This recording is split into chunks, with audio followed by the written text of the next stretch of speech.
Right, welcome to the Lonely Carpet Podcast, episode 8, featuring Colin. A little warning, this may contain strong language, so you have been warned. Now, everyone's journey is different, but what Colin's been through over the last couple of years just shows no matter what it happens in life, you just don't give up. So, it's great to have you on, Colin, and looking forward to hearing your story, mate.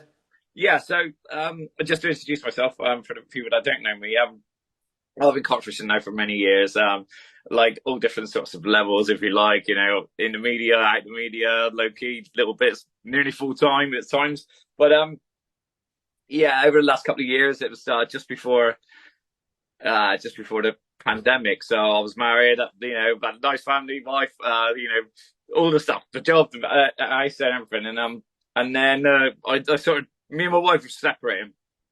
It couldn't come at a worse time, and so like we decided to separate just before the pandemic hit.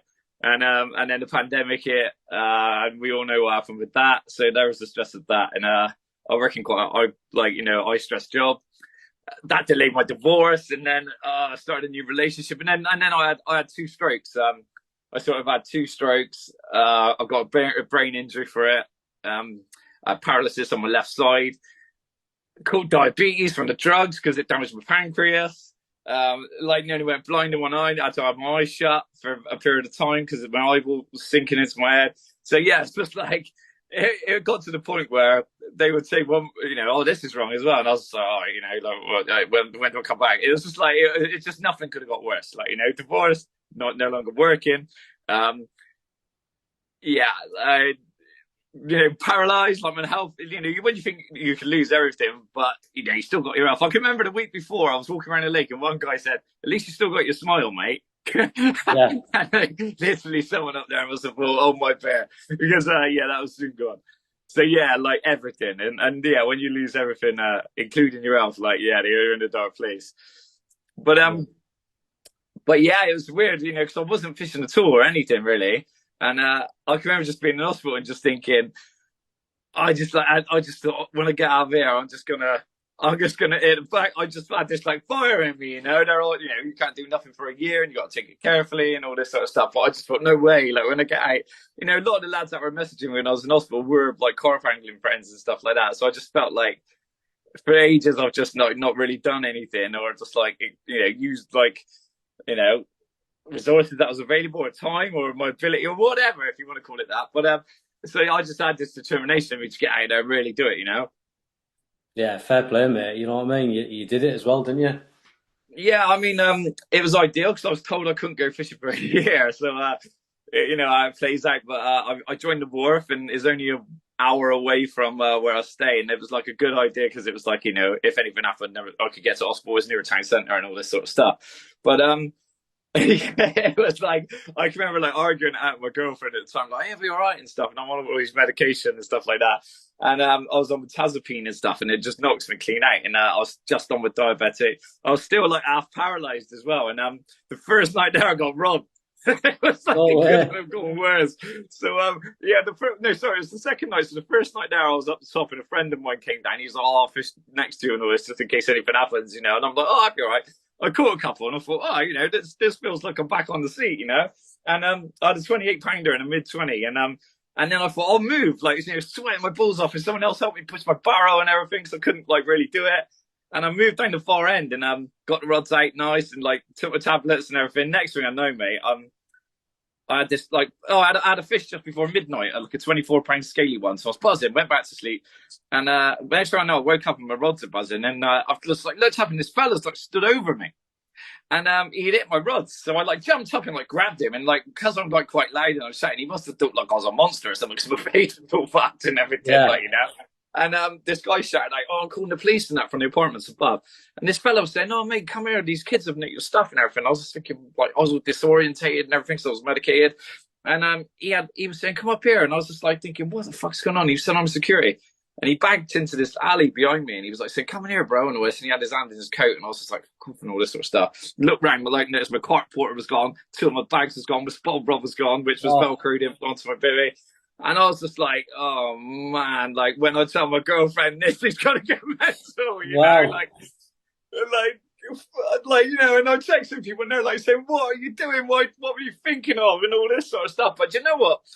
If I'd have had my car, I would have jumped in my car, probably drove home. But I was just like, "Fuck it, I'm not going." Like, I just had this extra like fire in me. Do you know what I mean? Yeah. I was like, I ain't fucking going, and I stayed up the rest of that night, and then a couple of mates from Bristol come over the next night, and we had some food and that, and they sat with me till late, and we were pissing around and that. It's a funny thing, because this guy, when he ran off, there was a bike next to my, and I'll send you some pictures to add to the podcast, there was a bike next to my brolly, and I thought, he ain't having that back. He's like ran off with my stuff, like, I mean, it was an old lady's bike, and we were like pissing around, and there was a bit of a story to it over there. They kept it over there for a while, but anyway, the next morning, mate, I was sat there and I'm fuming. I'm just thinking, I can't believe this. Like, I'm just thinking my girlfriend's gonna go crazy when I get back, and my left hand rod's like ripped off, and I'm playing this fish, and this little old guy's walked past, and he goes, "Oh, are you fishing for carp?" I'm playing this fish, like, and I said, "Yeah, mate." And he goes, "There's some abandoned car fishing stuff across the road over there," and I was just like, "Oh, mate, go and get it for me." And he went, "All right," and he's walked off. I'm still playing this fish and stuff, and he's come back my porter with my bags in it, right? And I was just like, "You legend!" I was like, "Mate, you can't." There ain't a rod, is there? And he was like, "Oh, I'm gonna be late for work." And he's walked off. I was still playing this fish, got in the net. It was a real beautiful, like it was like just under 28 pound, a real big, long, scaly one, lovely. And I'm buzzing with that. It made it a little bit better. And with that, he's gone, "Has he got a rocket tied to it?" And he's walking towards me with a spawn rod. And I was just like, "Oh my God, like, you can't make this up." You know what I mean? It's like, and then people were coming down and said, "I thought you got robbed." I said, "I did, but I got it back. I got my stuff back, I mean, I wasn't going to run across the road when I got robbed, because I don't want to leave my other stuff, Yeah. So, yeah, what a night. What a night, as though whoever it was that sang that song. But yeah, it was, what a first night, really. It was just like, crazy. It was a bit of a bittersweet. What a crazy story that is, mate. No, I mean, but like I said, if I'd have had my car and I could drive at that time, because I was medically suspended, I probably would have packed up and went home. And it turned out the next day I had a brace of £30 commons, I think. And I had another one. I had like 9 fish and like some real good ones, a real big linear as well. Like, I had a real good set, the scaly one, the commons, the linear. Like, I was so glad I stayed, And it's those sort of things, just like what we said about my health. It was like, if I would have just walked that past the runway on going, like a lot of people would have, but that would have never have happened, Yeah, and it's just like, sometimes you've got to let it play out in you. Yeah, well, it's a good story, that, mate. Great story. Yeah. So how did it all start then, Colin? How did you get into fishing then? I mean, as a kid, like, my dad back then would take me like to the local rivers and little like small carp ponds, we say. I'll never forget, the biggest carp I ever caught was like, the first one I ever caught was £5. I'll never forget how big it looked, like, and caught it out the edge, and I can remember just like the reel hissing off and everything, and then like just seeing this monster come up, and it was like, I'll send you a picture. It was like £5.5 a common, and yeah, it's still like, I still remember that feeling almost, like that buzz, and like, I would pull back and everything, and just like, I was hooked from then. I was hooked from then onwards, and there was a pond next to that one, which was really weedy, and you see the guys with their alarms and all that, and I'd walk around and just, I mean, there's probably people listening to this who probably remember me. I drove them mad, I was asking them everything, like, what. And back then, obviously, we never had the internet, or magazines and stuff weren't available, so I just want to know everything. It's just like, yeah, everything. Then it was bait, and yeah, I just want to know, like, if I caught one or someone caught one, why they caught it. What was the conditions like? What were they using? Why were they using that? What was in the bait? What rig? And I'm still like that today. I'm like, yeah, I just think. I'd like to, if someone's using like even something so simple as like pop-ups, like, why are you using pop-ups, clean bottom and all that? And my head's always going like that, Yeah. I'm a bit of an extrovert, as you can probably tell. No, you can tell me, like you see the passion. Just talking to you, you see the passion. Yeah. That's what it's all about, I think. You know what I mean? It's good to speak to someone with the same passion. You know what I mean? Yeah. So I mean, it just progressed from that. I mean, once I'd done that, I was hooked, and then there's a lake just outside Bristol, and Dick Walker wrote about it in his book actually years ago. It's called Hunt Street Lake, and it was where the serious carp lads went, and I can remember just like making my own bait. Well, not my own bait. It was Solar's Fish Force 5 back then, and I first got into rolling my own, and I'd roll it, let it dry overnight, get out the first thing in the morning, and I started catching the originals and stuff, and then that's how like I got into bait so much. I was just like really noticing it was the extra efforts into stuff like that. And then once I caught a few of those originals out there, I was off and flying. Like, there was no looking back, no looking back for me. And And then yeah, it was like that. This was in the 90s, so like then they had the Horseshoe Lake up in Lechlade. They had the original like lifetime ticket or whatever it was back then. You could buy and purchase them and have whatever on there. I think it was like 200 quid or something I paid for mine. And once I started fishing up there, like fishing in weed, long range gravel pits, like that sort of style of angling, which I still like sort of adopt today, is like 3 rods on one spot, accurate spomming, like, distance, rods 10 inches apart, that sort of thing. It was just like a different, going from like a silty estate lake where you'd have one rod over there and one up there. On there, it was just like a dartboard. All your eggs were in one basket, and it was like bait application was the key. It was like, it was like almost learning how to match fish again. Do you know what I mean? Yeah, I get it, mate. And the Yeah. more accurate you were, the like at a certain range, you could tell. And like I said, I'm like that. I'd measure like if I had 4 bites and I'd like only had 2, and then I'd watch how they're fishing, and it was all about bait application as well as being on them. If you applied the bait right way, you could have 10 bites instead of 4. You know what I mean? Yeah. So yeah, and then yeah, that was it. Just like I just went from there really. Oh yeah, man. Yeah. So obviously you've told us a bit of your memories, mate. So what has been your biggest memory in carp fishing so far? Obviously, biggest moment or special time or Um, I don't know. I've got so many stories. I got so many stories, but I'm like I say, I bite back a little bit hard, and people know me personally. And I can remember like when you're joining a new water or you read about these waters. I probably catching my first 50 pounder, but that was probably that was probably my most memorable moment, if you like, but not really in a way. That's a hell of a milestone if you want to say that. oh, it's a But big milestone, mate. Big yeah, milestone. but personally, like I can remember like Coke Water Park, like my Wilmot, like well documented in this book, Carp Life. And I can remember, like, when I was fishing them Oxford waters, I was on Lynch Hill and places like that. People would talk about it. And I can remember Mike's book come out and everyone's reading about it and everyone's talking about how difficult it is. Like, you were lucky to have like 2 in a couple of years on there and stuff. And, Mike had even written that in there. I think he went like 3 months or something. And it was difficult. And I can always remember just thinking, like, oh, am I good enough for that? Am I ready enough for that sort of thing? And I can remember being in a tackle shop and like there's people chatting about it, and I sort of asked them questions and they said, "Oh yeah, you fish on them Oxford waters." Like I'd stay on them for a bit longer if I were you. And I can remember like I said earlier, just like lit this like fire in me straight away. I was like, "Right, I'm getting a ticket. Like I'm going out Yeah. there." Do you know what I mean? And yeah, I just like got my ticket. I heard all these stories about it, and I sort of like I read everything I could, and I knew that lake. It had no weed in it. It was a big 60-acre pit, hardly any fish. 2 ends of it. Everyone called one end like the day end, one end, one night end, or whatever, but it wasn't like that. So it was silty. It was quite shallow. It was only like 8 foot at the max in places, probably 5 foot.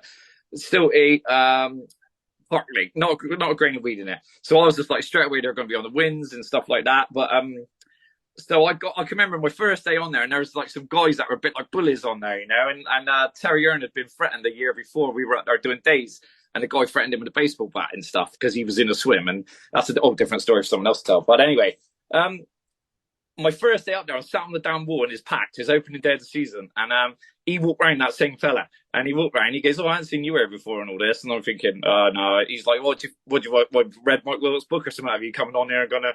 And I was just like thinking, Jesus Christ! And I just made a decision there and then. I thought, whatever I catch, I'm not telling no one on it, right? Yeah. And I'm just watching it, and there was a new Wesley wing coming in. I went round in this swim called the Brats, and I'm in that Rats, and the Coke Water Park's notorious for violence and like things being stolen. Maybe like a bit little brother of the wharf. Like, you know what I mean? And I can remember my first night on there. There's all these guys drinking beers and everything up behind me, and I've got some pictures of this. And with that, I'm looking at the lake, and I turned my buzzers off and that, and I'm just sat there, and I'm just thinking they won't know I'm here. And with that, the lake's like lit up in front of me, and I've looked round, and they've lit this park bench on fire, and there's trees on fire behind me, and they're running off, and I'm just sat there thinking, Wow. Jesus Christ, what have I done? And I just come in like I've had a take, like, and I've had a take, and I had a fish called the Terrorist, and it was only 24 pounds. It was ugly as anything, but it was as welcome as ever, like, And I was buzzing. I was off like my first day, like, first day I've had one, and then I moved up to the middle, and there's all these boats out in the middle of the lake, and I was just watching where these boats are, and the kids are jumping off, and they're jumping off and all this sort of stuff, and I thought, they got to be just like, there's no weed in this lake or nothing, they got to be causing the hell of a disturbance out there on the bottom. And with that, the boats fucked off, And fish started showing exactly where the kids were jumping off the boats immediately, almost. And like they say on Coatwater, you don't see fish show. We seen like 14 show in about an hour. And literally, I just got 3 upbaits, like super glugged up ones, just because they were like 138 or something. Waited out, put out the upbaits to them, and I think I had 3 that night. And Wow. so I'd had like 4 on my first trip. You ain't gonna catch nothing on air, like you're lucky to get 5 in 2 years, and all this people say. Wow, And mega. the next trip I went up in the boats are out again. I'm watching them, and same sort of thing. And set up there, I was with Phil Bunyan, the guy who used to fish Raysbury, and was sat there watching. I'm telling him what happened the week before. I didn't tell him what I caught though. And again, as soon as he's left, the fish start showing updates out. I'm chatting to my mate on the phone that is ripped off straight away, like And I'd had like 10 within a couple of trips, and I wasn't telling no one because I still Yeah. had that V in my bonnet about old matey. And in the end, some people seen me. There's a kiddie I know who's in the RAF, so he was coming down doing all my pictures and stuff. And then I had a mega session. I seen loads showing up again after the boats, and I think I had 6 that trip, and I had like the good ones, split barb. I had one called the Black Spot Linear, one called Chunky. I had the little Resident. Like I had a few. I'd had like 15 then or something like that. And then the Resident hadn't been seeing the big one, and I was getting a bit concerned about it. And I was having a bit of an issue with my partner at the time. We were selling the house and everything, so I didn't go back up till near November. And then we were sat there, and they were talking about one called Two Tone. I had been out for 2 years, and we're all sat there chatting. There's 4 people in my swim, and with that, my rod's gone off, and I've had Two Tone. Like as we were Wow. chatting about it, so like that was like the final like big one in the puzzle for me because the Resident was like no longer there, obviously. And yeah, I sort of walked away from there then, and like was determined as ever if the Resident was to sea, I'll go straight back again. But it's just one thing leads to another, and I end up going on another water in Wiltshire, but that's another story. But I think in context, like you say, what was your personal angling thing? I think that like because it showed you like it's all bollocks. It's not playing in the Premier League in the first division. We're all anglers, and if time substitutes skill in carp fishing, and if you're half about, it don't matter who you're on the water with. If you're there when they're there and you're upbaits on the water, you've got to good a chance. Yeah. And there's so many people that are put off by named danglers on lakes and stuff, and they're just the same as us. Some of them are even worse. It's just they're more. Yeah. And it is and I sort of proved that to myself, and I still didn't tell many people. And I wrote a 2-part issue in Carp World about it, and no one knew what I caught. And I can remember people ringing me saying, "What did you write that article for?" And I was just thinking, why not? But yeah, I think it showed a few people, 5 in 2 years or whatever. That's not the case. That wasn't Wow. the That's case. fair play, that mate. That's good angling. You know what I mean? It's Yeah, good. Yeah, it's great memory, yeah. that mate. Great story as well. There's stuff like that. I think is more. Sometimes you don't always get the big one, that's a shame, and it would be nice. But sometimes it's the others, and it's the story that makes it for me. Yeah, Definitely. definitely, mate. So Colin, obviously, do you ever look up to anyone then, influences in carp fishing, or do you just like sort of just have your own path? Uh, Or I don't know. Like, I mean, I know a lot of high profile anglers that I fish alongside them and know them personally and stuff. But you can't help but admire some of them. But like I said just a minute ago, I can remember fishing when we fished on Pingewood, and Terry Earn was there every day, and you had like Amster Graham, and you had some really real good anglers on there at the time, like Nick Elliott was splitting on and stuff like that. But I always watch them. Like I said at the beginning, I watch what they do, and like.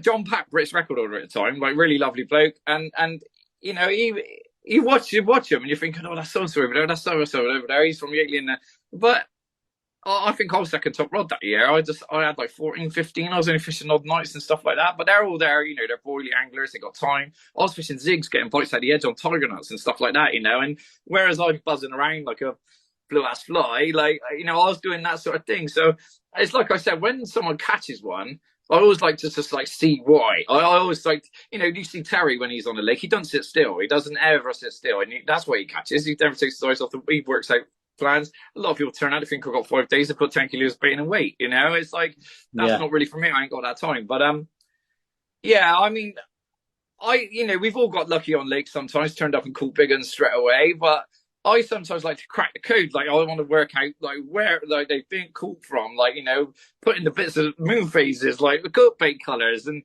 when I catch one, I don't think it's lucky. I want to know like I adapted what I knew to it.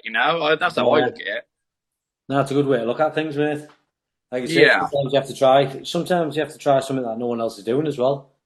Yeah, yeah. I mean, like I say, and when it's like that, I can remember, I've got another story. I'll probably go on to that in a minute. But oh yeah, yeah, carry on with your questions. We'll get there. We'll get there. So, it's a bit of a different one, mate. Your views on social media, the negative, the positives. What do you think of it, mate?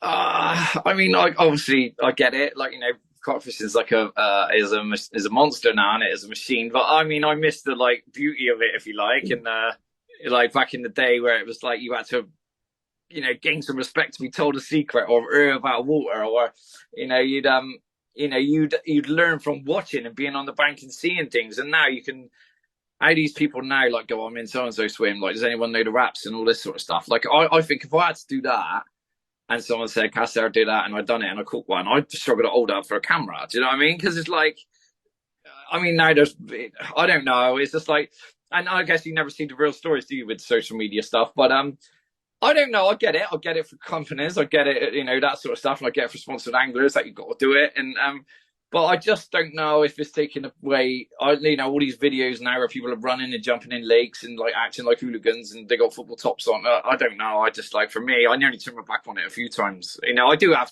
breaks from it all the time. But sometimes like these syndicates are, like you got to wait 17 years to get on. You got to know someone, and you got to wear a football. Like for me, that ain't for me. Like No. I'd rather, nah, that ain't for me. I'd rather take up darts. I think, like, and I hate darts. Yeah. But you know what I mean? It's like that now, and everyone's on a syndicate that you'll never get on, and all this sort of stuff. And I don't know. It's like, and then they're holding up their fish and like they want credit for it and stuff. But they're like, if everyone back in the day when everyone just joined the lake and everyone had the fair crack of the whip, that's when you sort out the men from the boys a little bit. You know what I mean? But now it's like, oh, look all these furries I've caught, but you'll never get on here. Like, it's like, well, yeah, whatever. It's swings and roundabouts, isn't it? But for me, I don't know. I'd rather catch the ones that are harder to catch and like are readily accessible to anyone. And there's a challenge there like that as opposed to a cattle market or something like that. I don't know. And I think social media breeds that, doesn't it? I get it. I get it from a business sense, but I don't think it's for me. Yeah. Fair point, mate. Fair point. So, what do you views on your bait boats and that then, mate? Do you bait boats and drones and stuff like that? I think everything's got, in the past I've used rowing baits, I've used bait baits, I've waded out, I've swam out, I've chucked over to the opposite bank and walked around and placed it in. Like, I just think you do what you've got to do to catch them safely. And Yeah, if that means I can use a bait bait where I got to fish 150 eggs, that's where the fish are, I'll use a bait bait and I won't worry about yeah, that.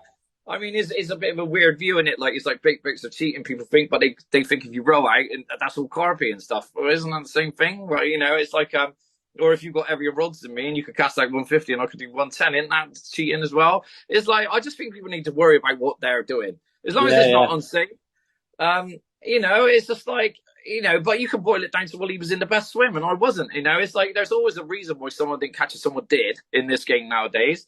But if someone wants to drop their bait, well, bait, like look at me, I was disabled. If there was times I thought maybe I got to use a bait bait, and I wouldn't have liked to have thought, well, bloody hell, for 15 years I've slacked them off because there's a time when you need them.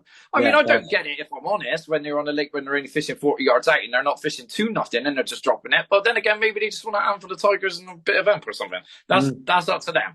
But I think then there's going to be lakes that you're going to go on where you can't use bait baits, where you're going to come unstuck because when you're casting accurately at range and stuff like that, you need practice, don't you? It's like but swings and roundabouts. Some people don't care if they catch 10 a year. Some want to catch 100. Like it's up to them. That's it now, mate. Innit? If bait boats are banned, you know what I mean. You've got an edge if you can cast that distance now accurate. You've got an edge. Yeah, You know what I mean. It is an edge now. Casting is becoming an edge. You know what I mean. Like yeah.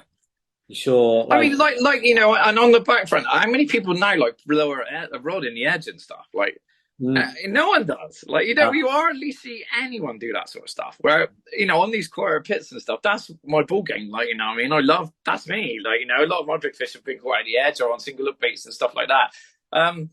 That like or floater fishing, like those things, like, being able to stalk, being able to floater fish, being able to apply bait accurately at range, or like, whatever, fish PVA bags, solids, whatever. Not a lot of people can adapt. They're good at one thing, and that's fine as well. But I think it's like a Swiss Army knife. You need it all. yeah, I totally agree, mate. Totally agree. And like I say, it's mastering your craft over the years, isn't it? Yeah, yeah. I mean, it's nothing So like catching on floaters or catching one at the edge and watching it pick your up bait up and that. For me, there's nothing that you can't beat it. I just think, yeah, I'm much more about that. yeah, Much man. more. Yeah. So Yeah.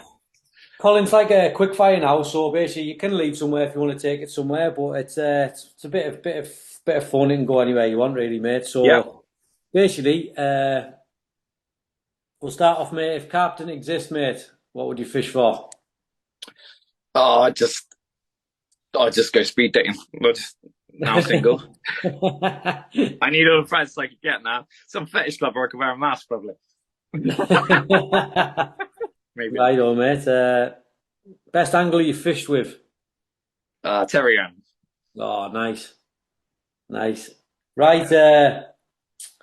If you had to use one tackle company, mate, Tackle company. Thinking anglers, of course. sound bait. One bait company. No secrets, mate. Just if you had to pick one now to use forever. Oh, sticky baits. As they do particle floaters, pellets, everything. They cover the whole thing. And they're the best out there. Right. Are you boilies or particle, mate? If you had to choose one. Oh, 50-50. If if I had to choose, like as in a whole in particles cover everything in that range, I would choose particles. I would use particles. Yeah, yeah, yeah. I would. Yeah, Yeah. yeah. Sounds. Let's go with commons or mirrors. Oh, mirrors. I think can't beat a nice big mirror. Yeah, mirrors. Obviously, Commons a bit more rare, but no, yeah, yeah, mirror, Yeah, it definitely. seems to be leading that, mate. Yeah, mirrors seem to be the ones. Yeah. UK 40 or overseas 60. Oh, UK 40 all the time. Yeah, Yeah, yeah, yeah, yeah. that's a fair one, that mate.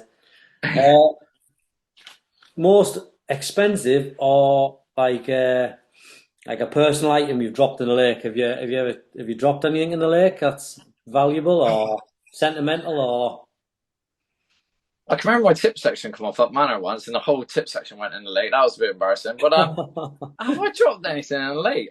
Oh, I probably have over the years. I can't remember. That's a tough one. that is a tough I don't one, know. mate. I dropped my balls when I jumped in the water once. It was freezing, took my breath away. That did. But yeah, no, like yeah, it was a bit deeper than I anticipated. But no, I don't know. I don't know. We'll come back to that maybe. All right, mate. Are you tea or coffee or beers on the bank, mate? Are you a beer man? Oh, tea on the bank. Tea on Tea the on the bank, bank. eh? Yeah, I don't want to. I do like a beer, but not really on the bank. I don't really. I like to keep like alert if you like, especially after Yeah, being you've got. robbed. So leading that, if you're a tea drinker, you got to be a biscuit man. Are you a biscuit man? Yeah, yeah, definitely. Go on, if you had to Uh, pick one. let's go with chocolate hobnobs. Yes, it's got All to be a right there, winner. all right there. Yeah, they're a good one. The winner, mate, isn't it? That Yeah. the winner. Have you ever had a fishing related injury, mate? Oh, that's a good one. I've rolled my ankle whilst I've been fishing. That was bad. Oh, that is bad. Yeah, I can remember getting really sick off horseshoe once as well, and just like being like vomiting. It was almost like food poisoning, so I just had to lay in my bag for like 2 days and just like not get up. That was hell. But like the fishing was just going out of that. But yeah, that wasn't good. But no, not really as an injury as in breaking anything or anything like Wow. that. No, no. If you had to pick somewhere right now, mate, to go fishing, where would it be? Oh, la la la la la la. Aston Keys Large Lake. There's a big old fish in there I'd like to get my hands on. Yeah. Yeah, yeah, yeah. It just seems impossible to get a ticket now, and it's like I don't know, people stitch it up and all sorts of stuff, and your face got fit, and probably won't put any picture front now anyway. But yeah, I've wanted to get my hands on that one for a while, like that croc. Right. Yeah, I fished Neighbridge, like, and caught them ones out of there, and it's like a natural progression. I feel go after that crop, but one thing is after another. That all this happened with me and my health and stuff, and yeah, getting the ticket seems to be quite a task at the moment. But yeah, one day I'm gonna go. One day, one day. One day. So, do you have a dream venue, mate? Would you like to go anywhere in the world? Anywhere in the world. Um, geez, I've noticed Maybe the more. raising complex right now. There seems to be some big fish in there. That'll do me. I don't really care. I'd like worldwide angling is not really my thing. I've been to France a few times over the years, and it's all right for a holiday. But I don't think I got one of them pictures in my albums or anything. I don't even know where they are.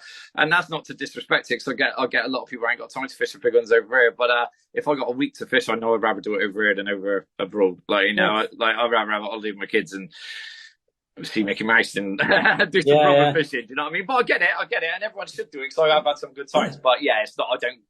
I don't hold them with as much credit as I do at English fish.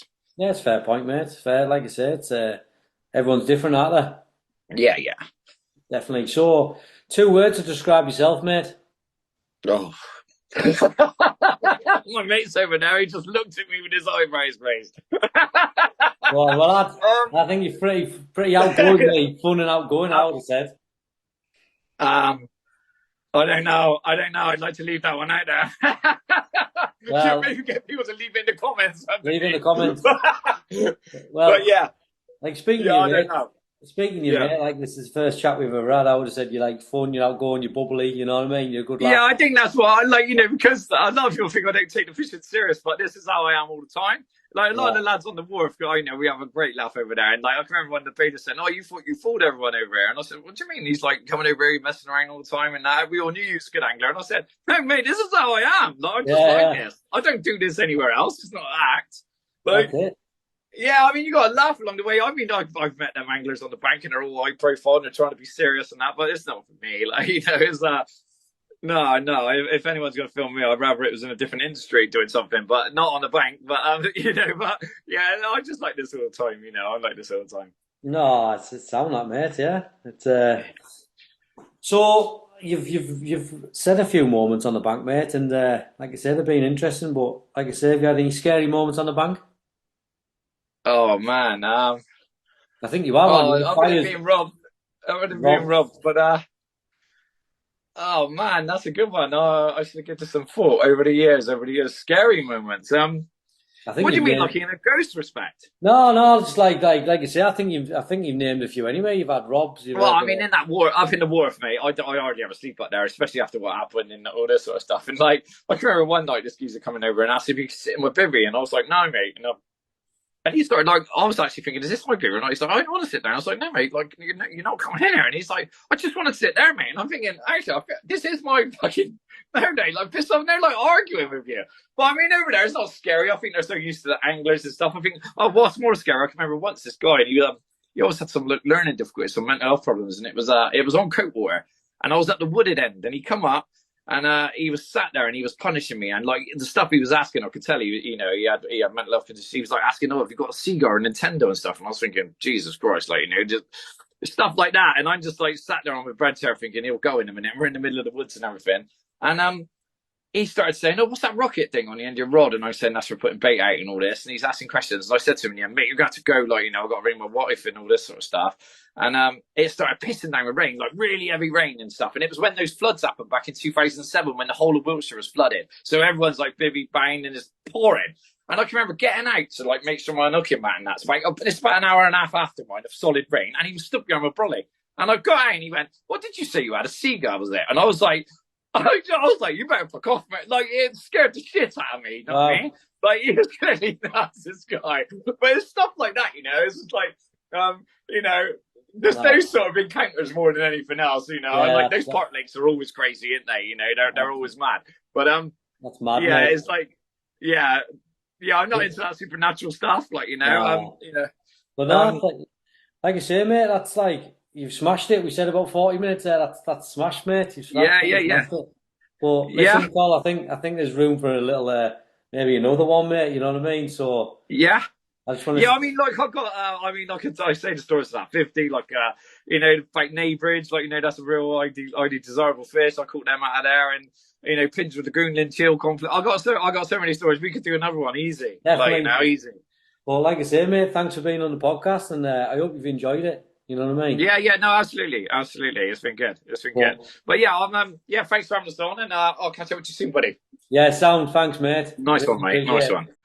Yeah, there's one thing I said to my girlfriend once I was in hospital. Was that when I get out, I'm definitely going to catch a carp. So we're coming to Hunt Street today, and yes, just pulled out the clip. It's not a big one, but this means more than most big ones I've ever caught in my life. So, just to prove that no matter what you're up against, no matter what the adversity is, diabetes, blind in one eye, strokes, or sports lead, you can still catch them if you want to.